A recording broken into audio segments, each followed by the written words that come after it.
Sorry to pop your astrological bubble, friends, but Pluto is not in Aquarius, and that is not even what a frickin' age means. If you open your eyes and look at the sky, you can see that our friend Pluto is in the very early degrees of Capricorn, and it will not be in Aquarius until about 2041. Now, I have made a decent amount of content talking about this. In fact, it is almost the 1-year anniversary of my first viral video on the subject. So I thought it was about time to revisit it, especially in response to this lovely commenter's query on one of my recent videos. So let's talk about what this all means, okay? Well, where did this idea come from that Pluto entering Aquarius is the age of Aquarius?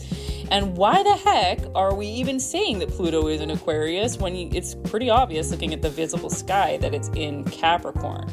The reality of this is that a lot of tropical astrology, and this in particular, Pluto in Aquarius, is really what is known as a red herring. It's something to throw us off the trail. Tropical astrology in and of itself is an incomplete system intentionally designed and introduced into the collective missing information in order to keep us from harnessing it to self-actualize and evolve out of the lower densities of our reality, being able to harness both the material and the spiritual.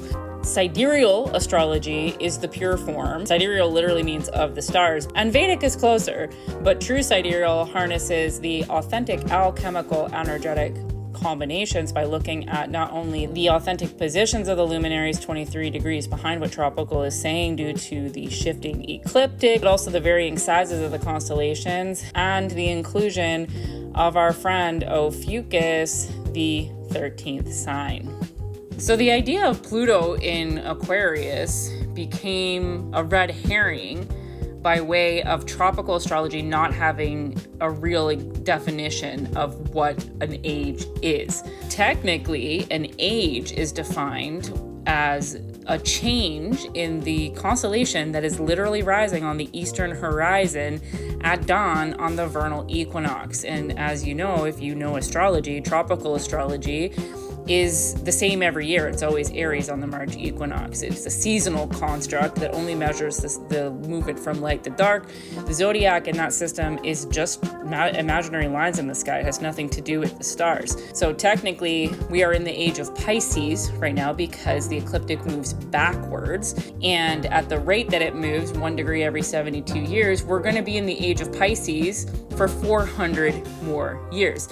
But that's not what this person was asking about. They wanted to know actually about the transit of Pluto and Capricorn. So let's get into that astrologically.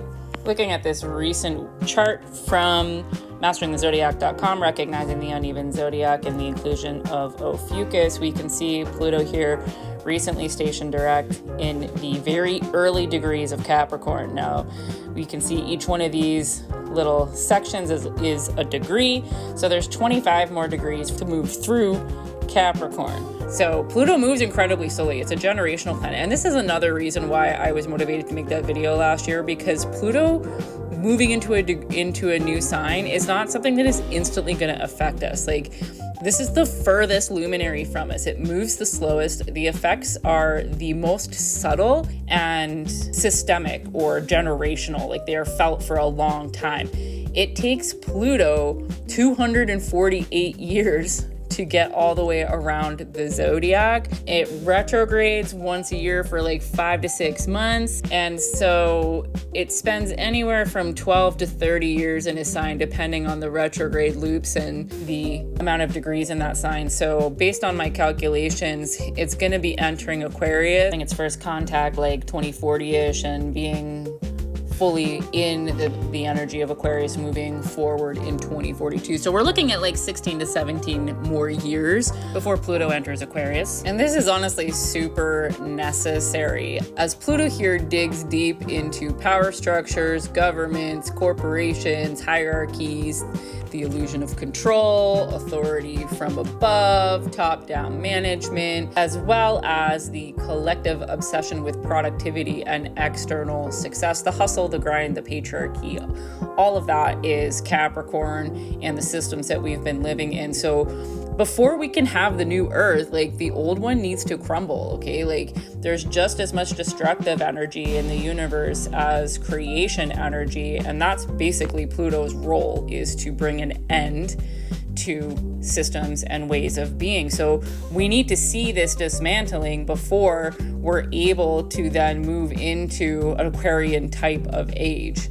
But again, that isn't the actual age of Aquarius, is not going to be happening for another 400 years. But that's not to say that we can't embody the energy of the age of Aquarius and freedom and innovation. And let me tell you, folks, it's not going to be by hanging on to these systems based on mathematics and calculations and honestly an external locus of control. I feel like Pluto moving through Capricorn is going to bring an end to tropical or Western astrology and the stranglehold that it has on the spiritual communities. People wake up to the reality that they're practicing an incomplete system that is creating an egregore or a false reality around them, limiting them to circumstances and predispositions that are slightly discordant from what is actually going on in the visible sky. This is the deconstruction of the old world order. Pluto in Capricorn is going to dismantle the economic, political, and psychological systems that are keeping you stuck in the material realm and limited in your capacity as a magical creature. It is the era of crumbling institutions and exposed corruption, but underneath that chaos, the new foundations are forming based on integrity, heart, lived wisdom, and not fear. So that's what I have to say on that. If you're picking up what I'm putting down and you're keen to learn more about this specific lens of astrology, I actually have my books open for mini readings right now. So depending on when you're seeing this reading, that might be an option. I also have a variety of resources from a freebie to an ebook to a self-paced study course, and they're all available via the link in my bio. So let me know how this lands for you. If you like this sort of content, share it with somebody who you think might benefit from it. And if you're still listening to this, thanks for supporting my work with your ears and eyes and hearts. Mash those buttons, and I'll see you next time.